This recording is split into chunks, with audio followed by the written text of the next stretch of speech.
vez más a esta serie de programas que periódicamente les llevamos a todos ustedes para hablar, en este caso, hablar de la Fundación José Banús y Pilar Calvo.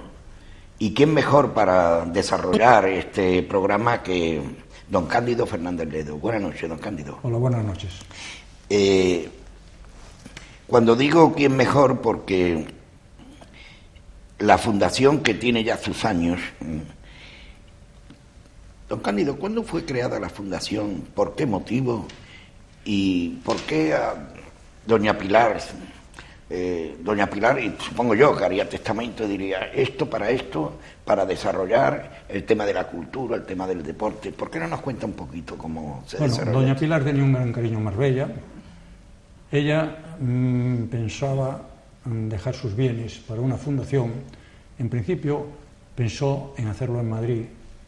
Yo, entre otras personas, la convencimos que debía de hacerlo aquí en Marbella, porque aquí era donde se había desarrollado la obra realmente más importante desde el punto de vista turístico, por ser uno de los promotores más importantes de España, que fue don José Banús, y por la colaboración que ella había tenido en todos los espectáculos, cenas y, en realidad, actos incluso deportivos que se habían organizado durante estos años. Al final la convencimos. El 26 de septiembre del año 1992, aprovechando que era el 25 aniversario de la Hermandad de Santa Marta, pues yo asistí a esa cena acompañado con doña Pilar, y allí manifesté el deseo de doña Pilar delante de ella, para que no hubiera la menor duda, que quería constituir una fundación cultural privada, porque nada mejor que hacerlo delante de una serie de profesionales relacionados con el sector de la hostelería y restauración, que sin duda ninguna eran los profesionales más importantes que había en la zona. Posteriormente, concretamente el 3 de octubre del mismo año, de 1996, pues doña Pilar pues otorgó testamento, y en ese testamento ya manifestó su deseo de constituir la fundación, quiénes eran las personas que debían de formar parte de la fundación y cuáles eran las actividades que debían de realizarse. Esto fue en el año 1996. Eso fue en el año 1992, perdón. Sí, 1992. Pero cuando hace testamento y nombra a los albaceas, supongo yo, ¿no? Eso fue en el año 1992, es decir, el 26 fue cuando yo hice la presentación en la Hermandad, 26 de septiembre, y unos días después fue el 3 de octubre del mismo 1992, cuando ella otorgó testamento aquí en Marbella. Bueno, una vez ya que otorgó el testamento, cuando ella murió después, el 8 de agosto del año 1996, pues los albaceas teníamos la obligación de hacer un inventario de todos los bienes y constituir la fundación. Lo hicimos, otorgamos la escritura de constitución de la fundación el 11 de febrero del año 1998 y posteriormente lo hemos presentado en la Junta de Andalucía para la tramitación obligada, que era para la declaración como fundación cultural privada sin fines lucrativos y sin fines lucrativos, y para su inscripción en el registro de fundaciones de Andalucía, y se inscribió con el número 59 de Andalucía y con el número 8 de Marbella. La razón de que doña Pilar tenía un gran cariño hacia la ciudad, ella tenía dos amores fundamentales, varios, pero fundamentalmente era don José por un lado, porque ella admiraba la obra de don José y lo mucho que había hecho con él, y también por la Macarena, pero también tenía mucho cariño por Marbella. Entonces, pues ya ese cariño se manifestó ya durante la vida de don José. Prueba de ello está su deseo de colaborar en actividades culturales, en que en el año, como sabemos todos, 1973 surgió la crisis del petróleo, pero prácticamente aquí no se notó hasta el año 1975.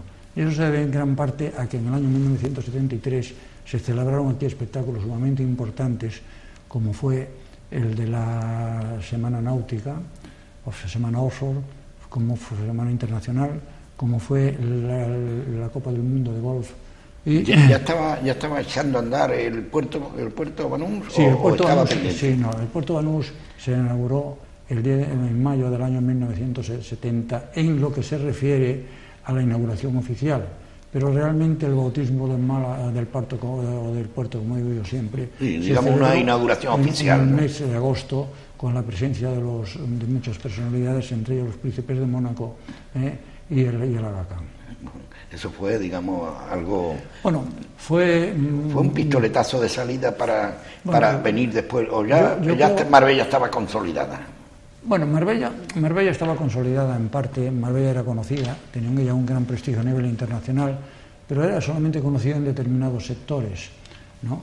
Yo creo que la importancia de don José en cuanto a Marbella y como promotor turístico en cuanto al nivel a España fue el haber hecho lo que no ha hecho nadie, es decir, una urbanización completa, que fue declarada centro de interés turístico en el año 1964, y en la cual se realizaron una serie de instalaciones que fueron fundamentales después, como fueron, por ejemplo, los campos de golf, el campo de la Brisa y los Naranjos, hechos precisamente pues uno de los mejores diseñadores de golf del mundo en aquel momento, que fue Trent Jones. El hotel, la residencia del golf, que después se convirtió en hotel de golf, el Hotel Andalucía Plaza, hizo también a la Plaza de Toros primero, y también todo un complejo turístico de primera línea. Entre ellos el casino. Es que ellos estaban muy influenciados, lo he dicho muchas veces, por la Costa Azul.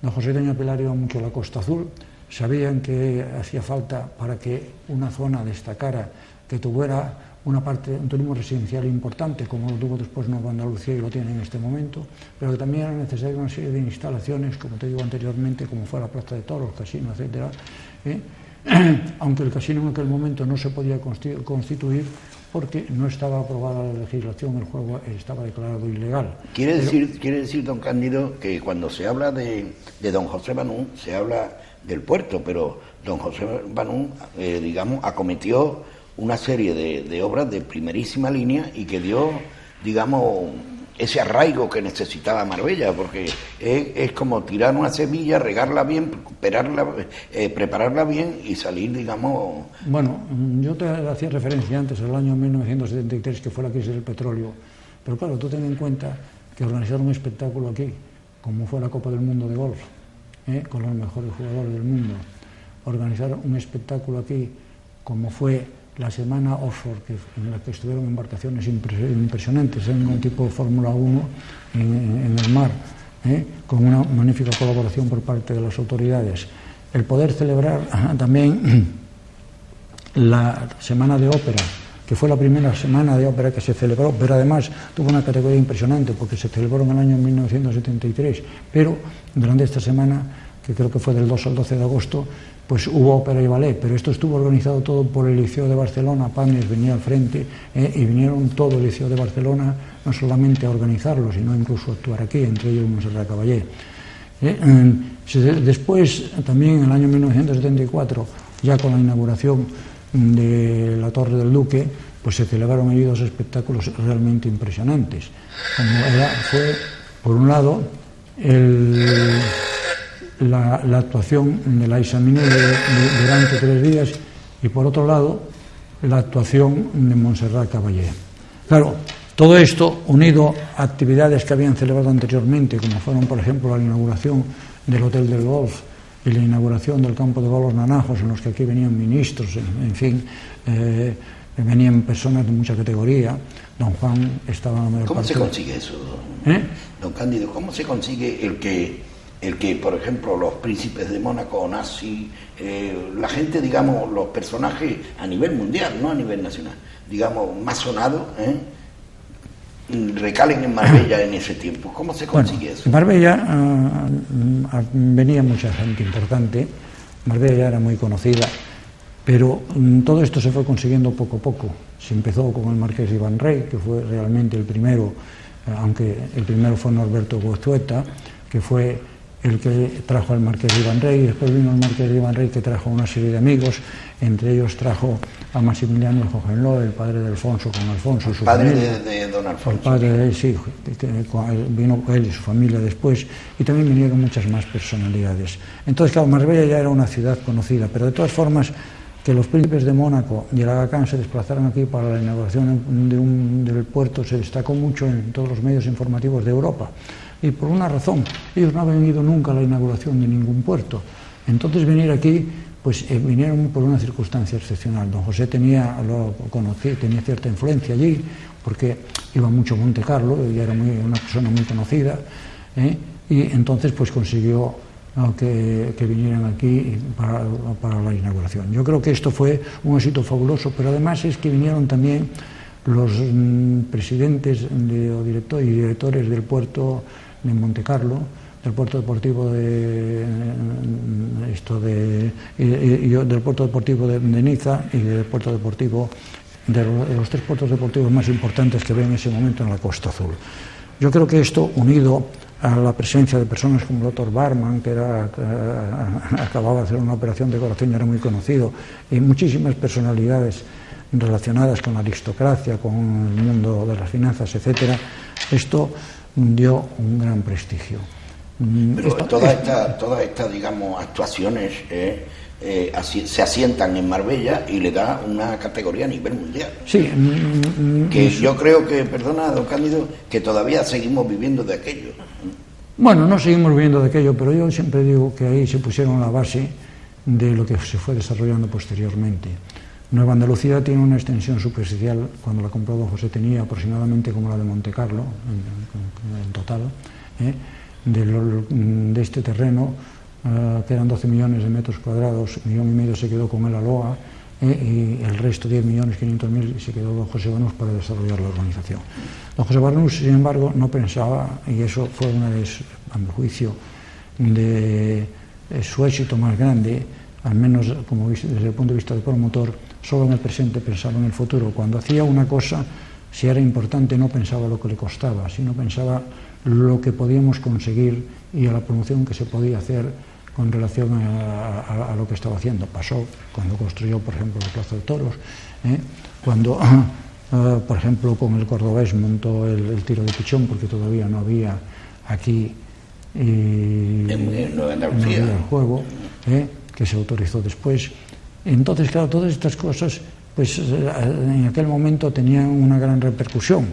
Yo recuerdo cuando hicimos el libro sobre don José Banús, que lo hizo Pedro Galindo. Pedro Galindo fue durante muchos años, yo lo conocí estando en el Ministerio de Información y Turismo, era el presidente de la Asociación de Hostelería de España.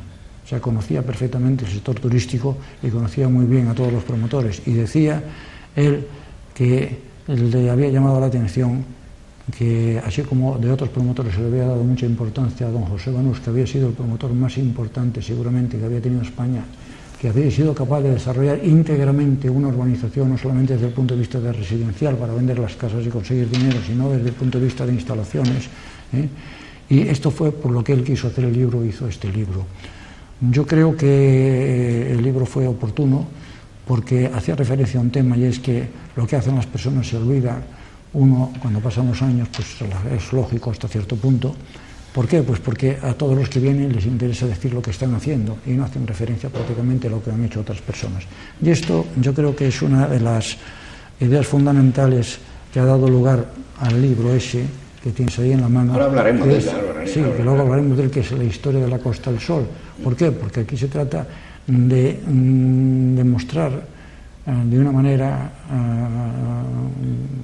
muy clara. ¿Por qué? Pues porque aquí intervienen personas relacionadas con el sector turístico, profesionales, etcétera, etcétera, que dan su opinión y que ponen de manifiesto el esfuerzo que hubo de muchas personas, tanto de promotores como de profesionales, durante esos años para que la Costa del Sol pudiera ser lo que es actualmente. Por eso, el autor del libro, que es Juan de Dios Mellado... ¿Es partidario de la marca Costa del Sol mejor que hablar solamente de Marbella? ¿Me entiendes? Sí, bien, a mí me parece bien. Pero ahí hay que tener en cuenta que dentro de ese libro hay dos zonas muy importantes que son las que han movido la Costa del Sol, que han sido Torremolinos en un principio y Marbella después. Claro, por eso de ese libro, si te parece, hablaremos posteriormente. Por supuesto. Entonces, le estamos llevando a ustedes pues en boca de un hombre con una experiencia extraordinaria que lo ha vivido muy intensamente ese proceso, ese nacimiento, ese resurgir de Marbella con carácter internacional. Y es bueno que sepamos la historia nuestra, porque todo va ligado, digamos, al municipio en conjunto y le ha dado, lo saben ustedes, una categoría extraordinaria en todos los aspectos. A raíz del tema de todo este trabajo extraordinario, pues como comenzaba, como se lo decía al principio, ¿no?, se crea la Fundación José Banús y Pilar Calvo, porque una de las metas o los trabajos fundamentales de la Fundación es promover la cultura en nuestro municipio y quizás fuera de nuestro municipio. El tema de la cultura, la aportación que hace la Fundación, que ha hecho y que sigue haciendo la Fundación, es extraordinaria, dado que en el cúmulo de actividades que se desarrollan durante todo el año, donde está siempre la Fundación detrás, pues me viene a la memoria la Semana de la Ópera, por ejemplo. Es esta actividad una de las pioneras de la Fundación José Banús y Pilar Calvo hace posible que podamos disfrutar de la octava edición del Festival de Ópera en Marbella. Pues Esta noche la apertura viene de la mano de Carmen. Muchos años en empresas y sabíamos lo que había que hacer, pues haciendo pocas actividades. La prueba la tiene es que el primer año, en 1999, hicimos solamente 7 actividades. Y en este momento, al 31 de diciembre del 2012, no incluyo las del 2013 porque todavía estamos haciendo y programando algunas de ellas, llevamos 453 actividades. 453 actividades, se dice muy pronto, y hemos invertido aproximadamente unos 3.820.000 euros. Eso lleva detrás un trabajo. En estas actividades. Esto supone un trabajo bastante importante, porque hacer pocas actividades, pues hombre, es relativamente fácil, hacer muchas es bastante complejo, teniendo en cuenta además que algunas de las actividades, a medida que las vas haciendo, pues el público se vuelve más exigente, con razón, porque entiende más, y como consecuencia, pues como en el tema de ópera de que tú hablabas anteriormente, pues tienes ya que traer personas de cierta categoría, porque nosotros ya no somos una ciudad donde organizamos un espectáculo de ópera, sino que somos una ciudad que llevamos años organizando un festival de ópera, y ese festival ya tiene un prestigio, no digo a nivel incluso internacional. Lo único que pasa es que no podemos estar, por supuesto, a la altura del liceo, ni a la altura que puedan estar del liceo de otros, bueno, de muchos países. No desmerece. Pero, sin embargo, dentro del nivel medio de las ciudades que tienen la suerte de poder hacer un espectáculo de ópera, nosotros estamos en la primera línea. Hay una batería de conciertos también a lo largo del año donde la Fundación está detrás, o organizándolo o ayudando para que se organicen, salgan, digamos, a escena, conciertos y zarzuelas también. Sí, bueno, yo de esto te voy a hacer un pequeño resumen y luego hablamos de cada tema, si te parece. Tenemos primero las actividades culturales, y dentro de las actividades culturales separamos dos. Una de las que van dirigidas a las personas que viven en Marbella y su entorno, o que han nacido en Marbella o viven en ella desde hace años, como por ejemplo los premios a los mejores trabajos realizados por la Fundación de Arte y Cultura, o a las becas para actividades artísticas, porque estos van dedicados a artistas de Marbella que ya los tenemos, aunque a veces nos olvidemos de ellos, pero sin embargo hay algunos, como lo ha demostrado un concierto que hemos dado aproximadamente de 3 becados de la Fundación. No solo culturales, sino también deportivas, ¿no? Bueno, luego tenemos actividades turísticas también. ¿Por qué? Porque, hombre, la realidad nos demuestra que es muy importante el tener actividades. Aquí estamos viendo no en solamente estas imágenes la entrega de estas becas de la Fundación. Eso es la entrega de las becas deportivas. Deportivas, ¿no? Sí. Bueno, entonces dentro de las actividades deportivas tenemos las becas deportivas. Hemos colaborado mucho también en la subvención al equipo de baloncesto en sillas de ruedas. Hemos montado un campeonato de golf José Banús, que luego lo hemos tenido que suspender, pues porque lo hacíamos en un club privado y los socios no querían que continuase, y también hemos colaborado y estamos colaborando en determinados campeonatos de golf, en determinados campeonatos de pádel y en otras actividades. Yo destacaría también aquí en la colaboración que hacemos en determinados casos concretos con algunos de las personas que le hemos dado una beca y que son deportistas destacados. Porque yo creo que la importancia, por ejemplo, de las actividades deportivas está en que hoy en día en Marbella hay instalaciones deportivas muy buenas y hay también muy buenos deportistas. Pero claro, no basta con decir que tengamos un buen deportista, es el poder decir que algunos de estos deportistas llegan a ser no solamente participar en un campeonato de Europa con el equipo español, sino incluso llegan a obtener el campeonato de España, como ha ocurrido hace muy poco tiempo. De un marbellí como es Cortés, Enrique Cortés, que acaba de conseguir el primer premio en tiro al plato. Yo creo que a estas personas hay que ayudarles, y hay que ayudarles por una sencilla razón, porque ellos no tienen medios económicos y todos estos desplazamientos pues les cuestan dinero, la asistencia allí también cuesta un dinero, etcétera, etcétera, etcétera. Hemos ayudado también, entre otras cosas, a deportistas, y esto es una gran satisfacción para nosotros, a una persona joven que tuvo la mala suerte, que tuvo un accidente y se quedó sin una pierna y que ha participado ya en la travesía de Gibraltar, y ahora le hemos patrocinado para que participe también en la travesía del Canal de la Mancha. Yo creo que estas personas merecen una consideración especial, un gran cariño. Lo he dicho muchas veces en los medios informativos, no me cansaré de repetirlo. Yo creo que estas personas debían de estar patrocinadas por alguien, independientemente pues una buena empresa, una buena institución, etcétera, aunque ellos llevan siempre el nombre de Marbella.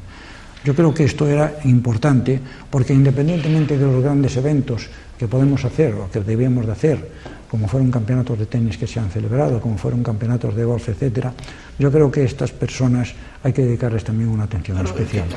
Estamos hablando que Enrique Cortés, que es campeón de España de tiro al plato, que no sí, es campeón de España y ha conseguido el premio, y realmente pues es impresionante, pues porque estas personas no decaen, buscan apoyo si se les da, pero siguen luchando, y hay muchas personas, hay también personas muy importantes en el mundo del golf, hay personas muy importantes en el tema de gimnasia rítmica, etcétera, etcétera, etcétera. Nosotros los conocemos un poco porque tenemos mucha relación con la Delegación de Deportes, cuando precisamente, creo que es mañana, por la mañana vamos a presentar ya las becas para el próximo año. Don Cándido, la gente se preguntará, dice, bueno, ¿cómo deciden ellos, la fundación? ¿Cómo decide, digamos, el acudir, el ayudar a determinado colectivo, a determinadas personas, etcétera, etcétera? ¿Qué baremo hay? ¿Qué estudio hay para...? Porque no llega a la puerta y ven, te ayudo, ¿no? Ese es un tema verdaderamente difícil. Lo que pasa es que ya tenemos una experiencia. ¿Qué experiencia tenemos? Primero, porque los que estamos en el patronato de la Fundación somos personas que conocemos perfectamente Marbella desde hace muchos años, y además de conocer Marbella, conocemos lo que va bien y lo que va mal, quiénes son serios y quiénes no son serios, y a quién hay que ayudar y a quién no se debe ayudar. Bien, esto por un lado. Por otro lado, nosotros, como no hemos hecho las actividades al principio que hemos hecho estos últimos años, por ejemplo en el año 2011, 2010 y 2013 y 2012, hemos hecho pocas actividades. Entonces siempre hemos pensado en actividades como fueron en principio solamente como fueron las becas del deporte, las becas de actividades artísticas, el ayuda a algunos organismos e instituciones, y dentro de estas actividades algunas las hemos hecho directamente nosotros porque podíamos hacerlas, y otras las hemos hecho en colaboración con otros organismos, asociaciones o instituciones, y también la mayor parte de ellas, sobre todo las más importantes, con el ayuntamiento, como son todas las que hacemos en el teatro, ya que el ayuntamiento pone no solamente el teatro. La Fundación colabora con el ayuntamiento. Sí, tenemos muy buena relación, la hemos tenido siempre, que en este momento la relación con Carmen, la concejala, es muy buena, pero hemos tenido siempre muy buenas relaciones con ellos, y allí organizamos pues espectáculos desde el punto no solamente la ópera, sino también organizamos zarzuelas, hemos organizado allí en el teatro también muchas obras de teatro, en fin. Creo que las actividades que hemos hecho fueron muchas y realmente importantes, y creo que han colaborado de alguna manera pues a mantener, por un lado, y por otro lado también a incrementar un poco las actividades sociales, porque las actividades que no podíamos, culturales que podíamos hacer nosotros, las podía hacer, por ejemplo, los amigos de la música, que tienen una gran tradición desde que ya... O sea, que hay instituciones que también colaboráis con ellos, ¿le sí, ayudáis? Sí, por ejemplo, hay muchas instituciones, desde Aspandén, los amigos de la música, el Colegio Músico, con ellos hacemos el concierto de fin de año que hacen aquí, y eso es realmente importante porque se trata de un grupo musical formado por un coro y una orquesta de la que forman parte personas de 30 nacionalidades diferentes que están en la Costa del Sol. Yo creo que todo esto ha colaborado a que el ambiente en Marbella haya mejorado desde el punto de vista deportivo, haya mejorado también desde el punto de vista cultural. Esto independientemente, por supuesto, de lo que hacen otras asociaciones o instituciones y independientemente de lo que hace el ayuntamiento por su parte. Por eso creo que la colaboración nuestra es, no digo un grano de arena, pero sí varios granos de arena que se incorporan pues para la promoción tanto cultural como deportiva de la ciudad. Háblanos de creciendo y hoy tiene una categoría de primera como es ni más ni menos el concurso de cuentos. Bueno, el concurso de cuentos fue una de las actividades que nosotros al principio queríamos hacer, un concurso de poesía, un premio de poesía. En Valle se había hecho un premio de poesía, se había presentado aquí en Marbella varios años. Perdona, don Cándido, esto lo organiza todo la Fundación. Sí. Eso son una de las actividades que nosotros hacemos directamente. No, entonces pensamos, yo comenté que yo tengo muy buena relación con personas relacionadas con los medios informativos, sobre todo con los de la Asociación Española de Prensa, Radio, Televisión y hoy en día Internet, y entonces ellos me aconsejaron que podíamos hacer una cosa diferente. Hacer un concurso literario de novela era muy complicado, pues ¿por qué? Pues porque eso necesita ya solamente, es una actividad para hacerlo independiente. Hacer un concurso de poesía en Andalucía, pues hay varios, pero en cambio no había un concurso de cuentos.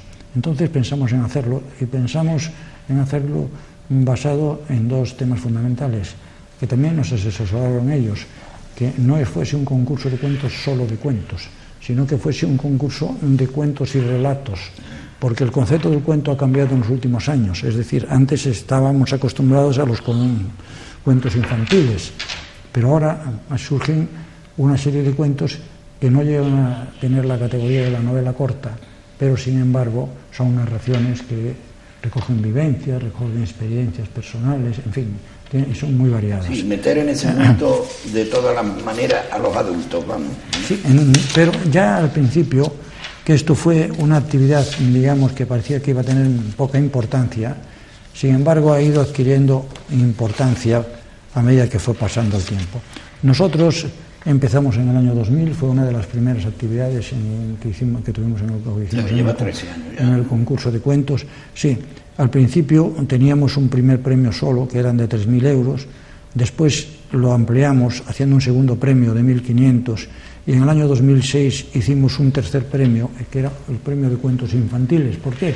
Porque parece que cuentos y relatos, pues sí, pero la gente decía, ¿y los niños qué? Bueno, pues hicimos también un premio de premio. Y después, posteriormente, en el año 2008 incrementamos los premios, el de 3.000 pasamos a 4.000, de 1.500 a 2.000 y el cuento infantil también de 2.000. Pero con los cuentos no basta con que se dé un premio, porque la persona que llega allí recoge un cheque que representa su premio en efectivo, y puede ser que le hagan 2 fotografías, pero es muy difícil en cambio que los cuentos se publiquen. Por eso nosotros el 30 de mayo del 2008 hicimos el libro de cuentos. ¿Cuál era la idea del libro de cuentos? Que las personas que participaran no solamente recibiesen un premio, e incluso, pues no sé, tuviesen la oportunidad de decir, hemos recibido el premio y además de esto, pues estamos en esta fotografía, no, sino que su cuento estuviera en un libro. Y este año vamos cambiando, o el año pasado, o mejorando, pensamos, igual que nos pasó con la ópera, que tuvimos que hacer correcciones a medida que va pasando el tiempo, pues que lo que debíamos hacer era un libro folleto pequeño, en el que se publicaran los cuentos que habían ganado todos los años, y este año hemos hecho un libro con la los misma tres, fundación, ¿no? Exactamente, con los 3 cuentos. Primero, ¿para qué? Para dárselos a los premiados y que ellos puedan a su vez entregarlo y tal, y después pues para que la gente que va a la entrega de los premios pues conozca el premio. ¿Por qué? Porque muchas veces llega allí, se habla del premio y luego ya no se sabe nada más se dio el premio tal, pero no se sabe cuál es el premio. Esta fue la idea fundamental. Pero yo creo que para nosotros, tengo que decirlo claramente, fue espectacular el incremento de los cuentos. Fue espectacular porque empezamos con pocos cuentos, me parece que fueron 17. Eso, ¿tú te acuerdas, por ejemplo, el primer año, cuánta gente participaron, cuántos escritores participaron? Unos 17 cuentos. ¿Y el último? El último 350 y tantos. Sí, pero hemos llegado a tener, incluso hace 2 años, que fue una euforia muy grande, hemos llegado a tener 600 cuentos. Pero todos los años van incrementando, hemos pasado, pero veníamos aproximadamente a sobre 100, 150. Esto nos creaba un problema, porque nosotros siempre pensamos que para que un premio tuviese de cuentos como este cierto prestigio, tenemos que tener un jurado de categoría.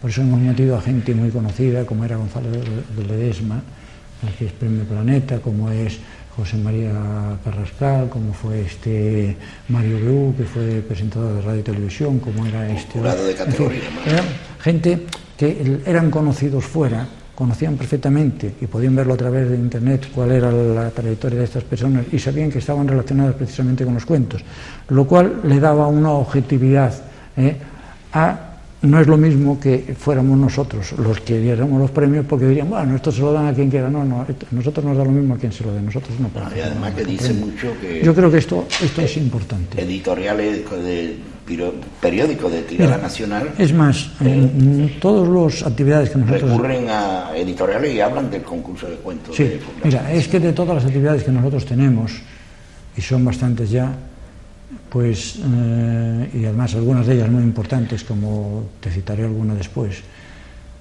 yo creo que solo hay una que tenga carácter nacional, que es el segundo premio del Museo del Grabado, con el que participamos desde hace ya muchos años. Ahí la Fundación entrega el segundo premio, sí. Lo hacemos desde hace muchos años, hemos colaborado con el museo en otras actividades, conferencias, etcétera, pero creo que lo más importante es el premio nacional que tiene. O sea, la Fundación tiene un frente cultural de primera línea. Sí, no, y además es que merece la pena, pues porque se presenta gente muy buena y tiene un jurado también en el Museo de mucha categoría, y además para mí es la institución cultural más importante que tenemos en este momento. Don Cándido, se habla de turismo de playa, turismo de sol, de golf. ¿O se puede buscar o hay turismo cultural? Bueno, si tú te empiezas a estudiar la historia del turismo, verás que una parte del turismo empezó precisamente por las ciudades artísticas y las ciudades culturales. Es decir, la gente se desplazaba a ver ciudades como Sevilla, Granada, en fin, ese tipo de ciudades, Toledo, venían normalmente a España. Lo mismo que pasó con el tema de las playas frías, al principio las del norte. Después, a medida que el turismo, sobre todo a partir de la época ya del ferrocarril, el turismo se fue generalizando, entonces ya empezó a tener importancia el famoso turismo de sol y playa, que luego a su vez tuvo una crisis en el año 1973 derivada del petróleo y que obligó a reestructurarlo por una razón fundamental, porque ya la gente no quería solamente el sol y playa, necesitaba otras actividades, por eso don José puso el casino, necesitaba jugar al golf, por eso se pusieron los campos de golf, y hoy en día en Marbella tenemos unas instalaciones muy buenas, entre ellos tenemos 16 campos de golf. Yo creo que todo esto es importante y eso no quiere decir que el turismo cultural no sea importante. Yo creo que el turismo cultural es muy importante, pero no nos debemos de olvidar de una cosa. Nosotros vivimos prácticamente en el centro, por la parte de abajo de Andalucía, ¿no? Y hoy en día pues tenemos las ciudades famosas y históricas y culturales como es Sevilla, Granada y como es Málaga ahora con el tema Picasso. Bueno, y ahora Málaga con la Costa del Sol, luego te hablaré del tema de Málaga. ¿Qué ocurre? Pues que antes la gente tenía que venir aquí, dormir aquí, comer aquí y no se podían mover. Pero hoy en día, con los medios de comunicación que tenemos, como está la carretera y tal, la movilidad puede ser extraordinaria. Una persona puede venir a Marbella, vivir en Marbella, y de repente decir por la mañana, me voy a las 8 de la mañana a Córdoba porque me interesa ver la mezquita, o me voy por la mañana a Granada porque quiero ver toda Granada. Y se puede hacer. Es decir, estamos en este momento en una situación privilegiada porque hoy en día los desplazamientos de estos pueden durar 1 hora, hora y media, con lo cual puedes salir de aquí a las 9 de la mañana y estar aquí para la hora de cena. Y que antes era un calvario. Antes, y a Sevilla, por ejemplo, 4 horas o 5 horas. Eso estaba... hoy, afortunadamente, ya no es solo el coche. Tenemos el antes tema nos del pasaba auto. lo mismo.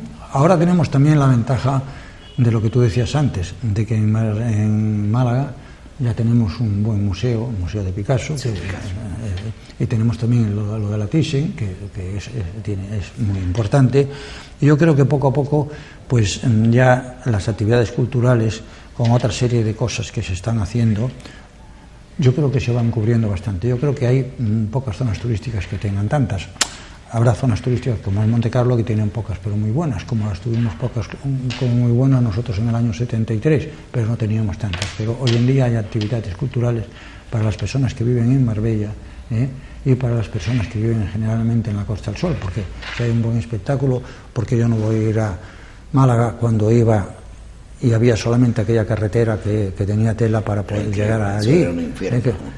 Y hoy en día tienes la autopista y puedes ir perfectamente. ¿Por qué la gente que vive en Málaga no va a poder venir a Marbella? Yo creo que tenemos una comunicación realmente importante y somos complementarios unos de otros.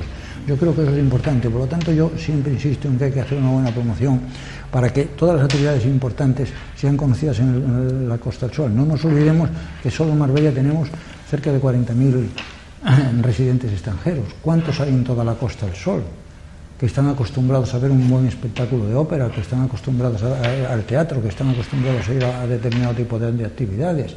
La prueba la tienen cuando se celebra aquí el concierto de Navidad que organiza el Colegio Músico. Allí hay aproximadamente en la Iglesia de la Encarnación pues tanta gente de pie como sentada. Y yo antes diría el 90, pero por lo menos el 80% son extranjeros de diferentes nacionalidades. Es decir, hace falta poner en conocimiento de todas estas personas lo que se está haciendo.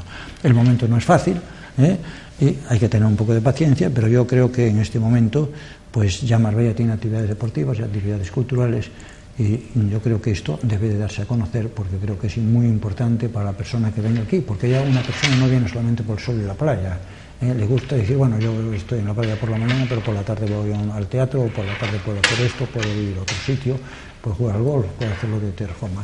Y esto es lo que a su vez llevará consigo, sobre todo en la época de baja temporada, como lo ha hecho cuando se inició este tema, tanto en la primavera como en el otoño como en el invierno, los hoteles, para que tengan una ocupación, o puedan tener una ocupación, y la estacionalidad sea lo menos acusada posible, aunque en este momento, como lo fue en el año 73 y en el año 89, la estacionalidad es también muy acusada. Y yo no voy a desaprovechar el tener en nuestro estudio a don Cándido Fernández Ledo, porque aparte del mundo de la fundación, importantísima, don Cándido se ha forjado en esa Marbella, digamos, turística de categoría, y le voy a hacer una pregunta.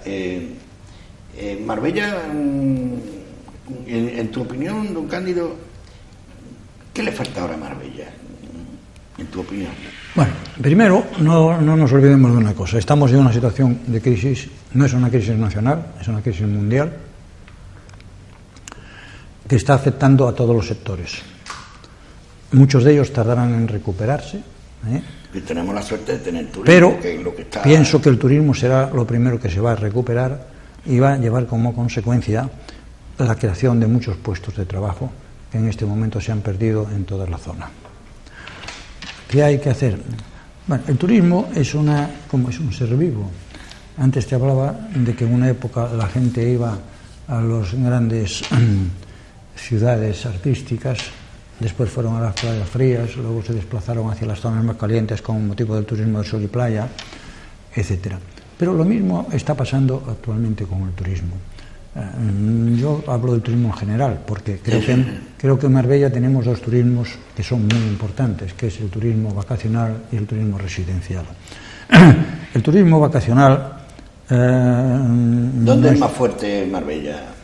Bueno, yo creo que, mira, es un tema que se discutió mucho, hubo un momento en el que se discutió por muchos profesionales que el turismo residencial le había perjudicado al turismo hotelero porque muchos de los clientes que iban a los hoteles después habían comprado su casa aquí, pero sin embargo se olvidaban un poco que lo que el turismo residencial le había quitado se lo dio después con las instalaciones que se han montado, puesto que los campos de golf y todo tipo de instalaciones, clubes de tenis, etcétera, se hicieron precisamente con motivo de las urbanizaciones.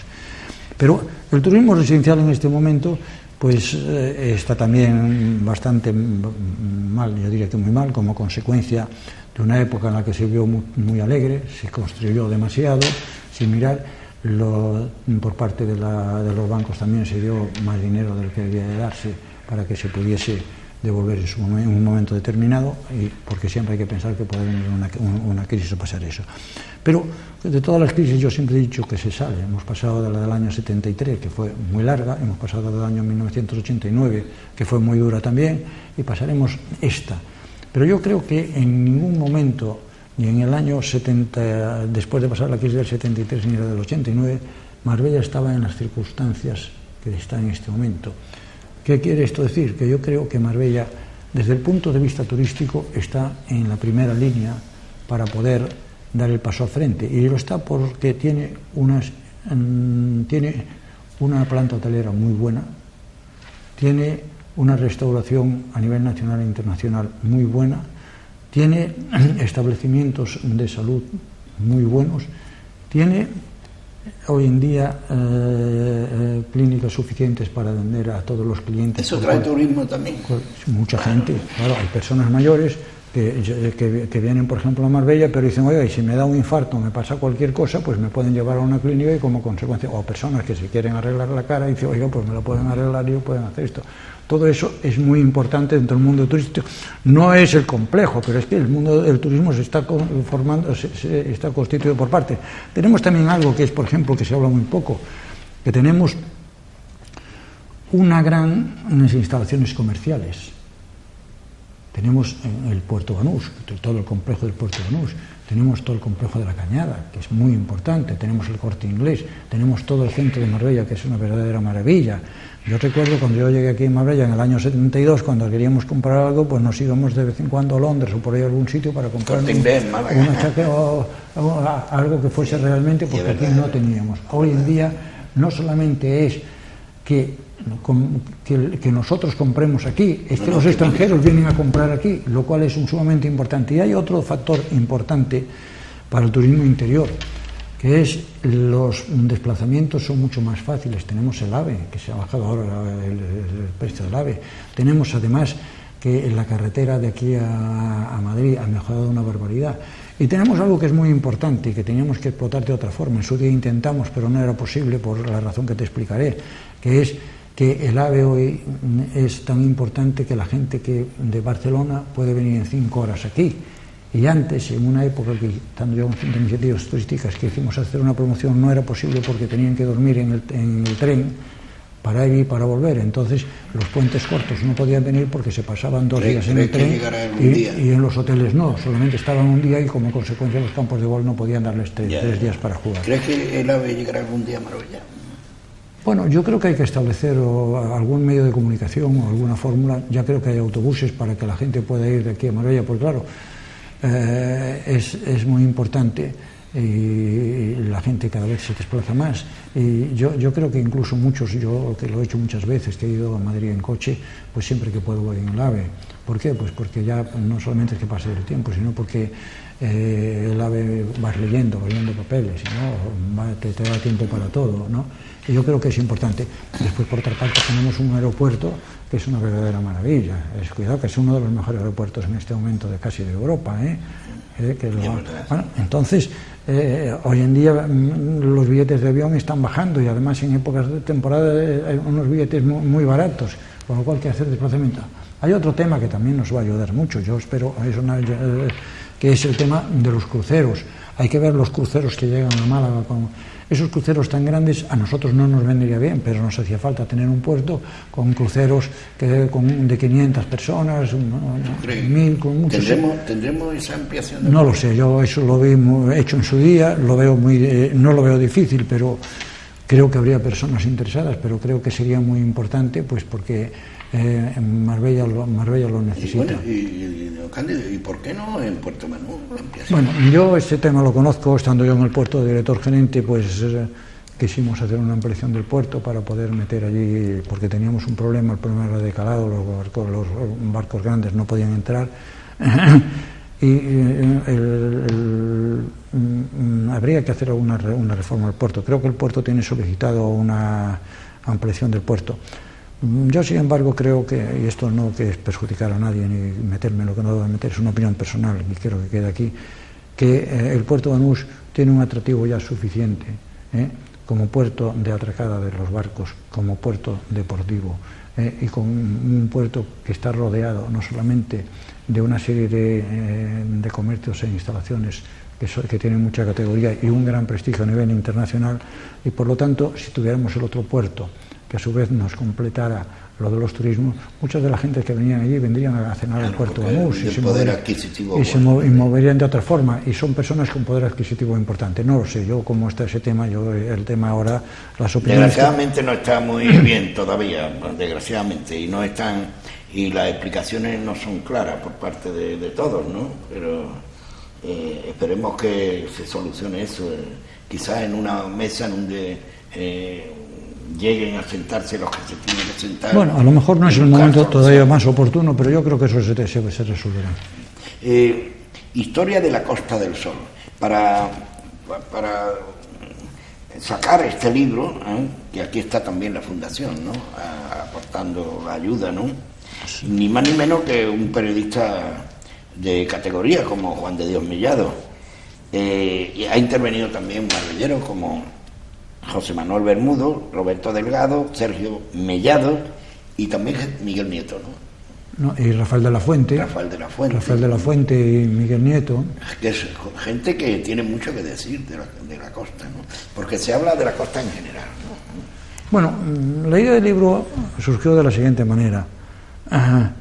Yo en su día hice un vídeo de Nueva Andalucía recogiendo la historia de todo lo que había pasado en Nueva Andalucía, porque creo que somos una zona muy joven,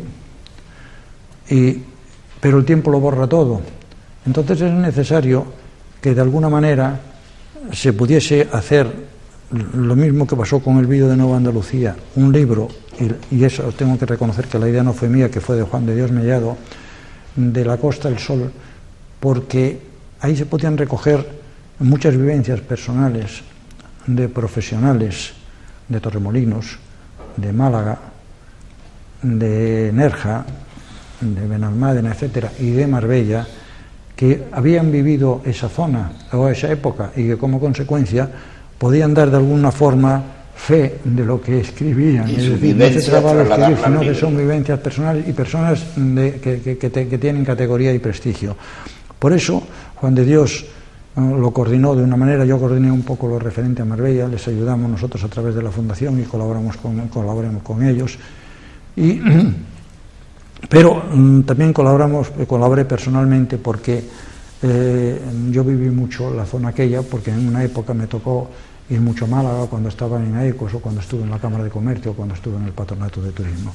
Entonces yo creo que el libro se ajusta a la realidad, pero lo que se dice en el libro es que eso es una historia inacabada, es decir, se trata de recoger en el libro, y a mí me gustaría que un día llamases a Juan y que le hicieses una entrevista, porque pues sí, él es el que lo ha vivido, yo lo conozco muy bien porque lo he leído a medida que me lo iban haciendo, me lo iban mandando para leerlo, pero yo creo que la idea fundamental de ese libro fue reconocer o recoger en el libro que la Costa del Sol está en el momento que está, independientemente de la situación de la crisis, gracias al esfuerzo de muchas personas. Estas personas fueron promotores, por un lado, que miraron más el prestigio, su prestigio personal y lo que podían hacer que lo que podían ganar. tema de Alfonso Hohenlohe, el tema del Marqués de Iván Rey, el tema de Norberto Custreta cuando compró la zona de Guadalmina porque ya tenía mucho dinero, etcétera, etcétera. Y lo mismo que pasó aquí pasó en Torremolinos, lo mismo que pasó en Nerja, pasó en otros sitios. Entonces esto es lo que el libro refleja un poco, y refleja un poco la vida de cada una de estas zonas en esa época. Por eso se dividió en parte. Unos hicieron la zona de Torremolinos, otros hicieron, en fin, intervinieron personas, en fin, muy conocidas también en el mundo del turismo, como por ejemplo puede ser Luis Callejón, en fin, y otras muchas personas. Pero no solamente intervinieron profesionales del turismo, intervinieron también profesionales de los medios de información, es decir, que habían escrito mucho. Y el libro es un libro difícil, y te voy a explicar por qué. Porque había mucha información. Pensábamos en principio que iba a ser un libro que tendría 200 hojas y al final se llegaron a 312 y ya porque hubo que parar. ¿Pero por qué? Porque había que recoger fotografías y ayudaron muchísimo los fotógrafos, porque hay fotografías de hace muchos años que se habían perdido, y se recogieron también ahí no solamente fotografías, sino se recogió un poco la historia de lo que cada una de las personas importantes habían hecho en esa zona. El libro se presentó en Málaga, lo presentó el consejero de Turismo de la Junta de Andalucía. Queremos hacer ahora una presentación en Marbella. ¿Por qué? Porque la idea había sido hacerlo en Málaga, porque era toda la Costa del Sol, para que nadie se siente ofendido, porque no se trata aquí de decir que pero sí en el libro se destaca lo que ha hecho cada una de las zonas, entre ellas lo que ha hecho Marbella. En el mes de mayo, yo creo que a finales de mayo, antes no creo que sea posible, lo presentaremos aquí en Marbella, pero estamos pendientes de unas fechas que nos tienen que dar. Quiere presentarlo también, estar aquí también el consejero de Turismo de la Junta de Andalucía. Yo estoy en contacto con la alcaldesa para que ella, pues en fin, esté informada de todo, de lo que se puede hacer, pero todavía no tengo los datos suficientes para poder hacerlo. Y digo que es una historia inacabada porque yo creo que la Costa del Sol, cuando pase esta crisis, empezará, porque tiene todos los elementos necesarios, como te decía anteriormente. Tiene la infraestructura pesada hecha, tiene, ¿qué te voy a decir yo?, buena hostelería, tiene de todo, y eso tenemos que venderlo. Y además, no nos olvidemos de una cosa, tenemos que, yo siempre digo que en el turismo debe de sentarse siempre la administración y la iniciativa privada, y cuando hablo de administración hablo administración local, administración autonómica y administración nacional, a nivel nacional. ¿Por qué? Porque, hombre, el dinero que ingresa del turismo y los puestos de trabajo benefician a todos, y porque hay decisiones que corresponden a un ayuntamiento y otras decisiones que no corresponden al ayuntamiento. El mundo turístico, el que vivimos nosotros, la Costa del Sol, ¿hay el enganche o el reconocimiento suficiente entre instituciones y empresas privadas o no se ha llegado todavía a ese entendimiento? Entiendo yo muy necesario y muy importante. Yo creo que había más antes, y precisamente en ese libro se recoge, porque yo te puedo decir una cosa, que yo antes conocía prácticamente a todos los profesionales de la Costa del Sol. Hoy en día conozco menos, claro que también los años pasan y yo tampoco ya no estoy en ese mundo, soy una persona que te cuento cosas que creo o que pienso, pero vamos, que no estoy viviendo al día el tema del turismo. Pero sí, por la reunión incluso que tuvimos el otro día, el día de la presentación del libro, he visto que los profesionales que estábamos allí, pues prácticamente nos conocíamos todos porque habíamos estado en el patronato de turismo en un sitio y en otro. Y sin embargo, los que venían nuevos, pues no son personas distintas. Esto no quiere decir que no vayan a colaborar, tienen que colaborar todos. ¿Por qué? Porque el turismo es de todos. Aquí, si vienen turistas a jugar al golf, pues van a comer a un restaurante, están en un hotel. Por lo tanto, tenemos que promocionar el golf. Lo mismo podemos hacer del turismo náutico, lo mismo tenemos que hacer del turismo cultural, etcétera, etcétera, etcétera. En fin, yo espero que en este momento, como es un momento difícil, pues que las cosas se lleven con cierta lentitud, pero yo espero que para el año que viene y sobre todo a partir de este verano ya las cosas se mejoren un poco. Hay otro factor también que nos beneficia mucho, que es, por un lado, que nuestros competidores, como eran los del norte de África, pues en este momento no pueden competir con nosotros, e incluso tampoco pueden competir los del mar Egeo, ni Grecia, ni todos estos países que están ahí. No lo tenemos difícil. No, claro que no. Y además no nos debemos de olvidar, ya se están haciendo gestiones, me consta porque lo leo en los medios informativos, que no nos debemos de olvidar de los países emergentes, no nos debemos de olvidar el potencial chino, que en el momento en el que empiecen a venir turistas chinos, allí hay mucho dinero, a pesar de que no nos olvidemos que tiene más de 1.200 millones de habitantes, con tal que haya 300 que tengan dinero. ¿Y qué me dice del potencial ruso? El potencial ruso, ya que los rusos ya se están notando aquí, están viniendo muchos. ¿Por qué? Porque en Rusia hay mucha gente también con dinero y mucha gente que quiere viajar, que no lo pudo hacer hasta ahora, cambia el sistema y como consecuencia viene. Y lo mismo podemos decir el día de mañana de Brasil, etcétera. Esto no quiere decir que olvidemos nuestros clientes tradicionales, que no dejemos de hacer promociones en España, en Madrid, en Barcelona, etcétera. No quiere decir que no dejemos de hacer promociones en los países nórdicos, o en Inglaterra, o en Francia, etcétera. Pero nuestra situación en este momento es muy buena desde el punto de vista turístico. Estamos con instalaciones, establecimientos, infraestructura, etcétera, mejor que hemos estado. ¿Pero se vende bien el producto o falta, digamos, cuando digo vender el producto, sí, las instituciones y las empresas privadas, ¿no? El turismo hay que vender, dar a conocer todas nuestras virtudes y todo nuestro buena situación que tiene en carácter general en toda la Costa del Sol. ¿Se promociona suficientemente bien? Bueno, yo lo que pasa es que el sistema de promoción ha cambiado. Yo de promoción pues entiendo un poco pues porque me tocó. Digo que me tocó porque estuve haciendo promoción a través de la Expotur en muchas exposiciones en España y en el extranjero, entre ellos en Montreal, que estuve 4 años y medio, en Colombia, en Santo Domingo, en Venezuela, en muchos sitios. Y la promoción antes se hacía de forma distinta, es decir, la organizaba el Ministerio de Información y Turismo y hacíamos promoción de España. La promoción se hacía desde actividades artísticas, ciudades culturales, pasando por las zonas de playas, en fin, de gastronomía, etcétera, pero de toda España. Sí, y se reflejaba todo lo que hay en España. Hoy en día, desde que surgieron las autonomías, se va más bien camino de la promoción por autonomías. Por otra parte, ha cambiado también mucho la promoción, porque antes era muy importante la promoción boca a boca. Claro, yo por ejemplo, en estos sitios que te digo, pues tenía contacto con los medios informativos y ellos hacían una promoción muy buena de España. Hoy en día, a través de Internet y a través de otros medios, la forma de promoción está cambiando. Entonces, yo creo que la promoción hay que adaptarla a los medios actuales, es decir, no es de hacerla, no se puede hacer como se hacía antes. En ese libro viene, por ejemplo, una foto en el centro de los agentes de viajes que hubo en aquel momento, que salían con una maletita a hacer promoción por ahí y hacían de todo. Hoy en día la promoción se hace de distinta forma. Bueno, pues estudiarlo. Y para estudiar la promoción hay que estudiar los mercados. Y para estudiar los mercados hace falta saber quiénes pueden venir aquí, si tenemos lo que ellos quieren o si tenemos que completar lo que nosotros tenemos. Y un estudio. Hay que hacer un estudio.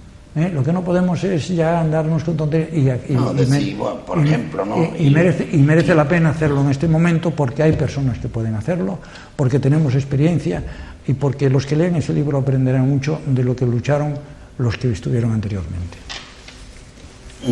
Otro de los temas que tiene señuelo también de la Fundación, aunque no lo lleva directamente, pero tiene mucho que ver, es el Boulevard de la Fama. Boulevard de la Fama que viene también de la mano, por lo menos Cándido Fernández Ledo ha trabajado mucho en este tema.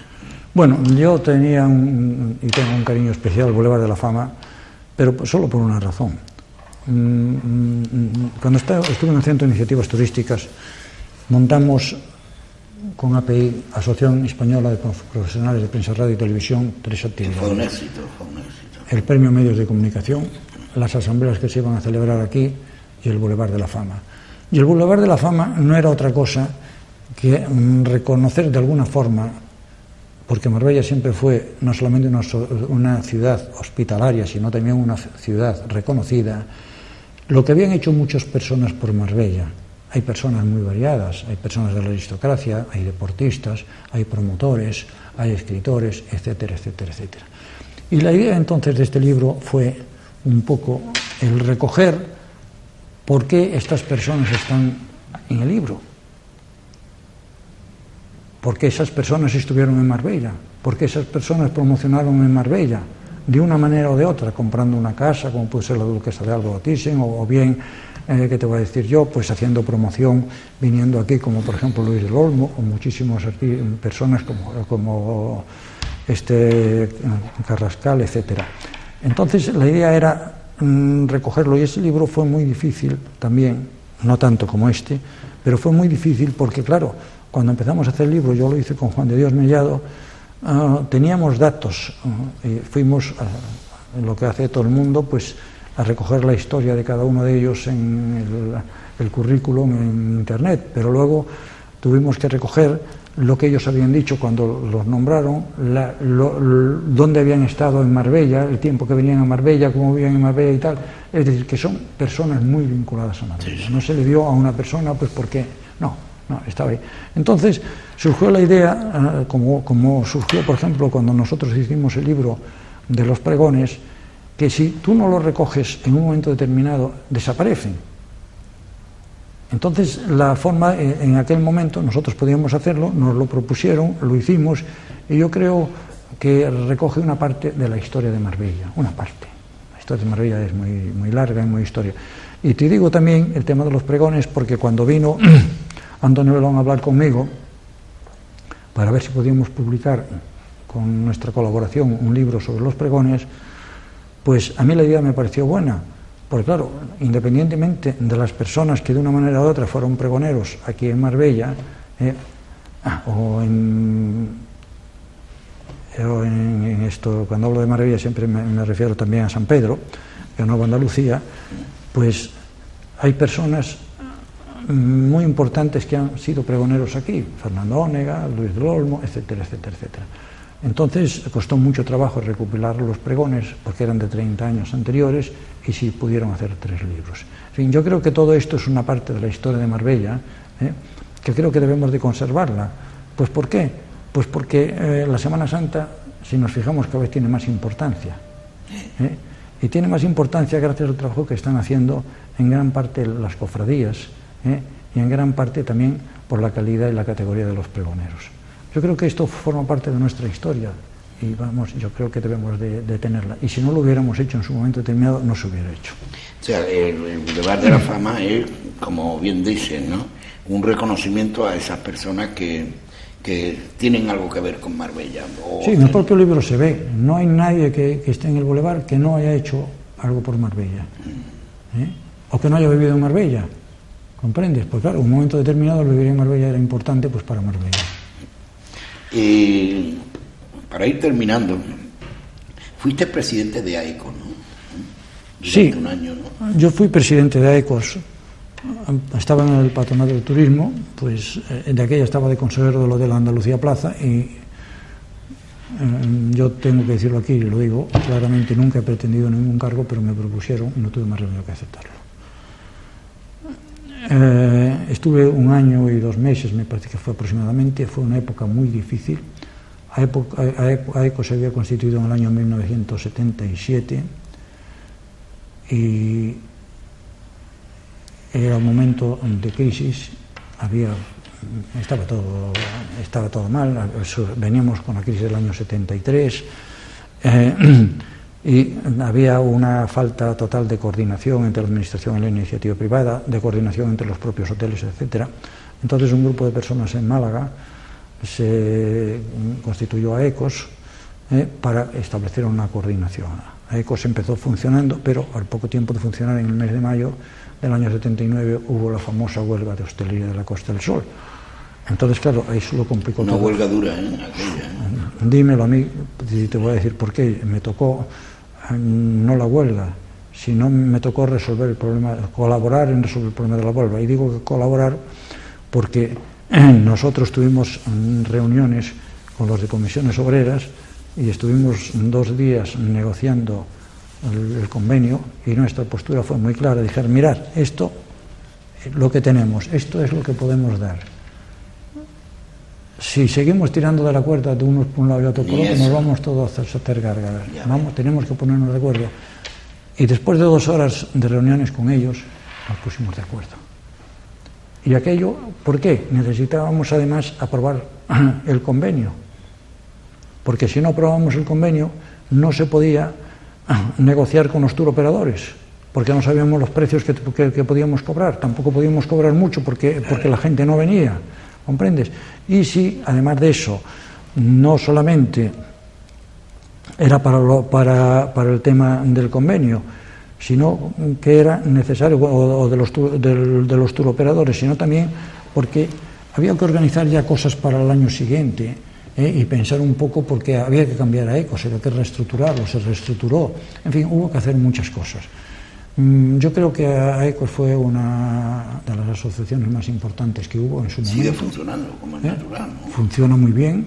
Ha tenido después, desde que nos hemos ido todos, en fin, el primer presidente y yo, que fuimos los que nos dieron más palos, digamos, de alguna forma, porque era el momento más difícil, pero todos los que vinieron después, Luis Callejón, Miguel Sánchez, todos ellos, unos profesionales extraordinarios, y gracias a ellos, y se dice en ese libro, a todos estos profesionales, los mismos que la ECOS, como lo que se hizo a través de la Cámara de Comercio, etcétera, poquito a poco, todos poniendo nuestro grano de arena, pues hemos ido haciendo la Costa del Sol.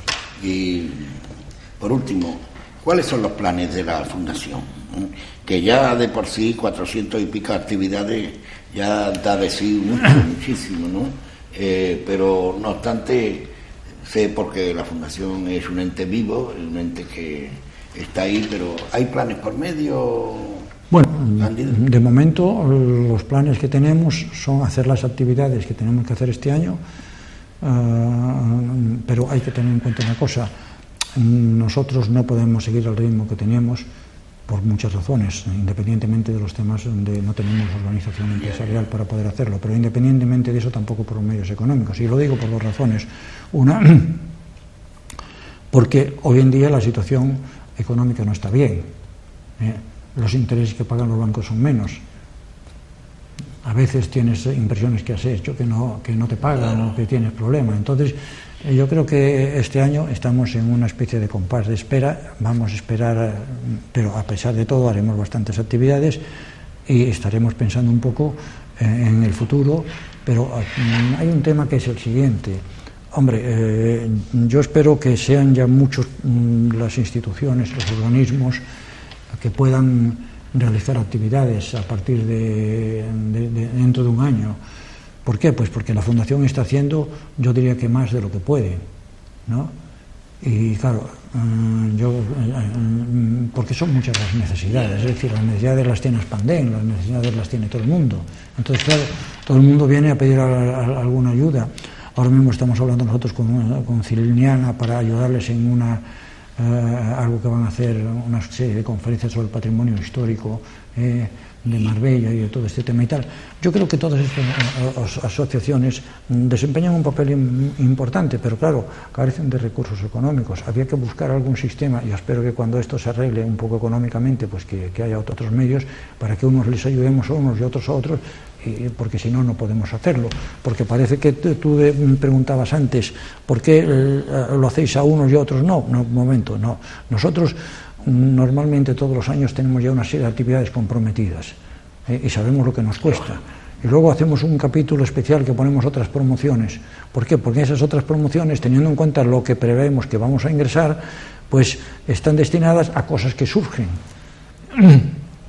Pero claro, es que en estos últimos años están surgiendo cosas por todos los sitios, y claro, materialmente pues, o humanamente no es posible. Yo supongo que serán muchísimas los entes y personas que llaman a la puerta de la Fundación. Pero claro, ahí no sé, el saco no tiene fondo, el saco tiene fondo y no. Y también el mundo de actividades, eso, porque terminaréis cansados, ¿no? Hombre, lo que pasa es que, mira, yo tengo una ventaja, perdona que hablo personalmente, y es que a mí siempre me gustó hacer cosas. Por razones de mi trabajo en mi vida nunca hice una cosa concreta. Por ejemplo, yo estuve encantado en Nueva Andalucía porque tenía una empresa en la que yo estaba, estaba en un puerto deportivo, estaba en un campo de golf, estaba en una plaza de toros de consejero con Ordóñez y con Paquirri, estaba en el otro lado, te quiero decir, yo estaba en el Tío de Pichón, estaba en muchos sitios, entonces eran cosas distintas. Lo único que pasa es que llega un momento en el que ya tienen menos facultades, segundo hay que dejar el sitio ya a otros, y en tercer lugar, Pues porque en este momento pues hay una situación difícil y tenemos de ser conscientes todos y debemos de ser conscientes todos de que tenemos que apoyarlo todo para salir adelante. ¿Lo superaremos? Sí. Yo estoy completamente convencido que sí, que lo superaremos, pero no va a ser fácil, ¿eh? ¿Entramos en un nuevo orden financiero? Nosotros no podemos estar en números rojos. No, digo España, si entra en un nuevo orden, una otra forma de... No, el problema de España es grave. El problema de España es grave porque para mí no solamente es el problema del gobierno en sí, es el problema de las autonomías también. Vamos, yo nunca, te lo digo porque yo he estado mucho tiempo en embajadas y cosas de estas, ahí cuando estaban las expotures de un lado y por otro, en la embajada podía haber un representante de Cataluña, de lo que fuese, si quería. Pero es que ahora se han montado embajadas en Cataluña, se han montado embajadas en Andalucía, y eso no podemos sostenerlo. Podemos hacer las promociones de otra forma, ¿no? Pero hacer eso... Porque todo eso vale dinero, y mucho dinero. Mucho dinero, y quien dice eso dice otra cosa. Yo creo que tenemos que ir, mira, yo pongo un ejemplo que es el siguiente. Cuando yo estaba en el Ministerio de Información y Turismo, donde estuve 10 años, había un ministro de Información y Turismo para toda España. Ahora hay 17 ministros de Información y Turismo, consejeros de turismo en España. O como por ejemplo... Antes el ministro tenía un correo oficial, no tenía más. 17. Y hoy cada uno de los 17 tenía 3 o 4. No puede ser. Es que tenemos que apretarnos el cinturón y ver la realidad. Y claro, lo malo no es eso, lo malo es que cuando un país va hacia adelante, como ha ido España durante estos años, en el que la gente cada vez vivía mejor, el ir para atrás cuesta mucho trabajo. Pero en fin, es lo que tenemos. Hasta aquí el tiempo dedicado a la Fundación José Banús y Pilar Calvo. Las gracias a don Cándido Fernández Ledo y seguiremos informándole de ese cúmulo de actividades